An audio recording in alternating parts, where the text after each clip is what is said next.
Alguns meses atrás, eu estava na cozinha da minha casa e minha filha mais velha me perguntou: pai, eu quero fazer pipoca doce.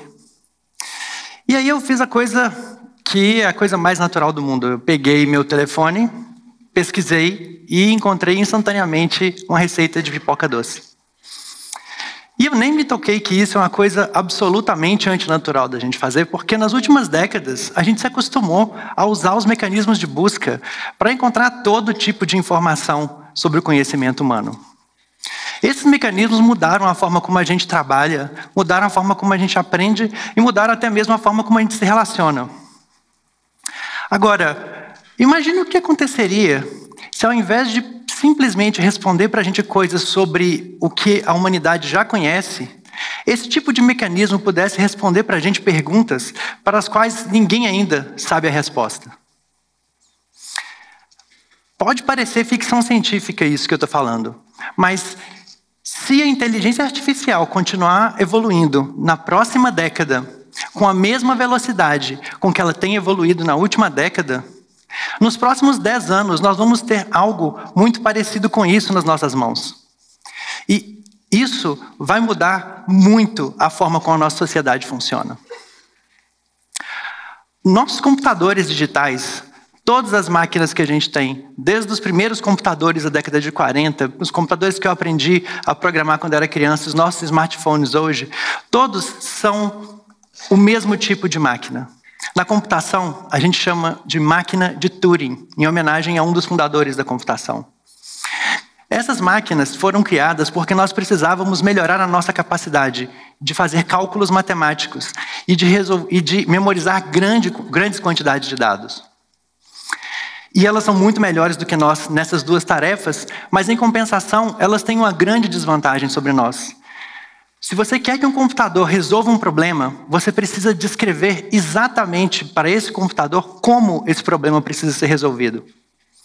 Isso significa que a gente só consegue usar computadores para resolver problemas que alguém já sabe como resolver. E a grande maioria dos problemas do mundo não é assim. A gente não tem resposta. Na última década, a gente tem visto a aceleração da utilização de um paradigma de computação chamado aprendizado de máquina. E o aprendizado de máquina é um paradigma tão antigo quanto os nossos computadores atuais, mas só na última década a gente passou a ter um volume de dados e poder de processamento suficiente para ele fazer diferença na nossa sociedade. O aprendizado de máquina, ele muda o foco de programar um computador para simplesmente seguir instruções, para programar um computador para aprender a resolver um problema. Isso porque o aprendizado de máquina usa 3 ingredientes. Você tem uma descrição de um problema do mundo real, você tem uma receita que explica para o computador como aprender a partir de exemplos, e você tem os chamados dados, que são grandes quantidades de exemplos relacionados a esse problema.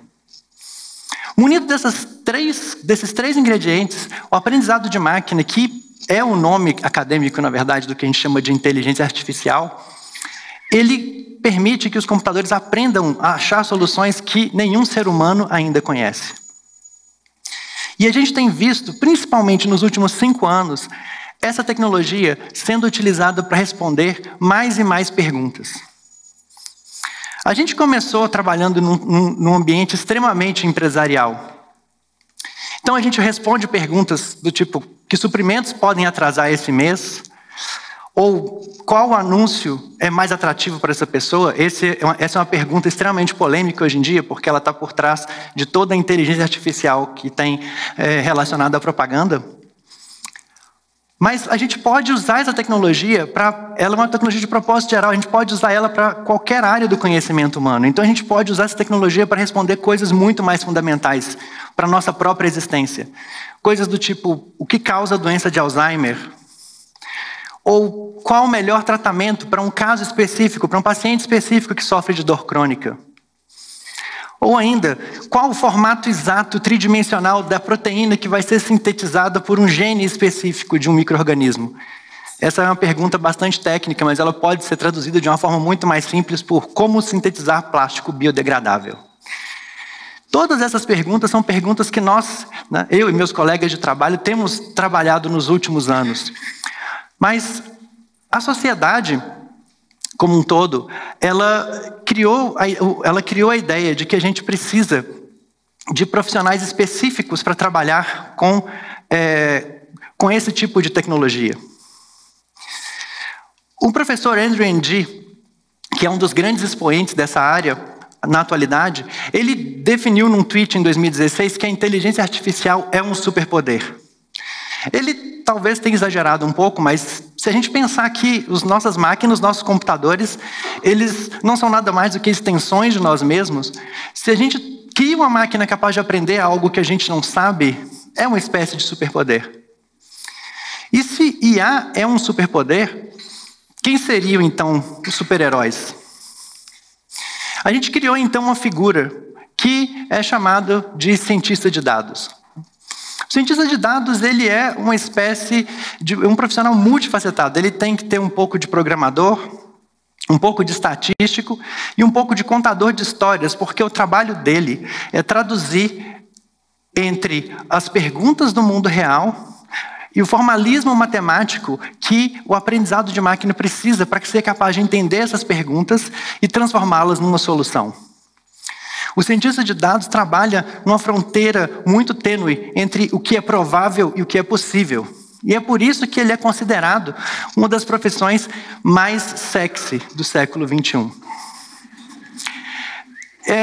Vocês já devem ter notado que eu sou um cientista de dados, dado quão obviamente sexy eu sou. E como cientista de dados, uma pergunta que eu escuto quase que diariamente é: a inteligência artificial vai automatizar meu trabalho? E eu nunca sei responder direito, porque depende muito de cada situação. Mas nos últimos anos eu tenho começado a dar a seguinte resposta: a inteligência artificial vai automatizar o meu trabalho. E eu digo isso porque, por mais que a profissão seja glamourosa, o mundo precisa de muito mais cientistas de dados do que existem hoje, por uma série de motivos. Primeiro, porque a quantidade de dados que nós temos no mundo, ela cresce de uma taxa muito maior do que a gente consegue produzir cientistas de dados. Por mais que a nossa sociedade invista em formação e existe uma quantidade enorme de material e cursos, tanto dentro das universidades quanto online, a nossa capacidade de formar pessoas capazes de dominar essa tecnologia, ela é muito pálida em comparação com a quantidade de dados que o mundo produz e com a quantidade de problemas que a gente poderia estar resolvendo.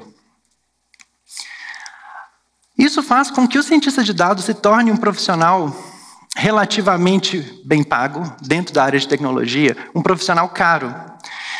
E a grande maioria das empresas, principalmente as empresas de grande porte, perceberam nos últimos anos que os seus dados não são só um subproduto da operação delas, não são custo, eles são a fonte de novas ideias, são a fonte de novas fontes de receita, são a fonte de novos produtos, desde que eles sejam processados. E para processá-los, você precisa de aprendizado de máquina e, portanto, de cientistas de dados. Isso faz com que as empresas que têm capacidade financeira, que têm maior capacidade financeira, sejam capazes de montar grandes times de cientistas de dados e, com isso, obter uma vantagem desproporcional no uso da inteligência artificial, em detrimento de empresas menores ou de outros setores da sociedade onde os problemas não têm um interesse comercial tão claro por trás. Não é à toa que talvez as mais valiosas empresas hoje no mundo são justamente as empresas que mais investem em pesquisa e desenvolvimento em inteligência artificial. Uma outra maneira de tentar resolver esse problema, e é essa maneira que eu e os meus colegas estamos tentando trabalhar, é criar maneiras de tornar a tecnologia mais acessível para as pessoas. Tornar mais simples o uso da inteligência artificial. Permitir que pessoas que não têm uma formação tão especializada sejam capazes de formular as perguntas e de obter as respostas usando essa tecnologia. A forma como nós, em particular, estamos trabalhando isso é tentar criar uma nova linguagem de programação. Para nós, cientistas da computação, linguagem é uma coisa muito importante porque ela é como nós nos comunicamos com as nossas máquinas. E nós estamos criando uma nova linguagem que vai permitir que pessoas que são programadores, que não têm uma formação em ciência de dados extensiva, sejam capazes de usufruir da inteligência artificial hoje que apenas as grandes empresas conseguem. Essa pergunta, qual a chance de um paciente específico desenvolver Alzheimer, nessa nossa linguagem, seria traduzido por esse trecho de código, que para quem não é programador, provavelmente está dizendo, é tão complicado quanto a inteligência artificial. Mas se você é desenvolvedor, ou se você já trabalhou com banco de dados, ou se você conhece, ou já ouviu falar de uma linguagem chamada SQL, que é utilizada por milhões de programadores no mundo inteiro hoje para fazer consultas em bases de dados, você vai perceber que o que a gente está desenvolvendo parece muito com o que você já conhece, exceto que nessa linguagem você consegue formular perguntas tanto sobre o passado dos dados, quanto perguntas sobre o futuro, que é onde a gente aplica a inteligência artificial num formato que é chamado de aprendizado de máquina automatizado. Então, no aprendizado de máquina automatizado, a gente pega uma consulta como essa e automaticamente gera o sistema de IA por trás que resolve esse problema. Se tudo der certo, se essa nossa iniciativa ou uma das muitas outras iniciativas que existem hoje no mundo em aprendizado de máquina automatizado funcionarem, o que vai acontecer é que nós vamos entrar numa era onde as coisas mais importantes que a gente vai precisar fazer são as perguntas corretas. E não quer dizer que o mundo vai deixar de precisar de cientistas de dados. Na verdade, o mundo vai precisar de muito mais cientistas de dados do que a gente tem hoje.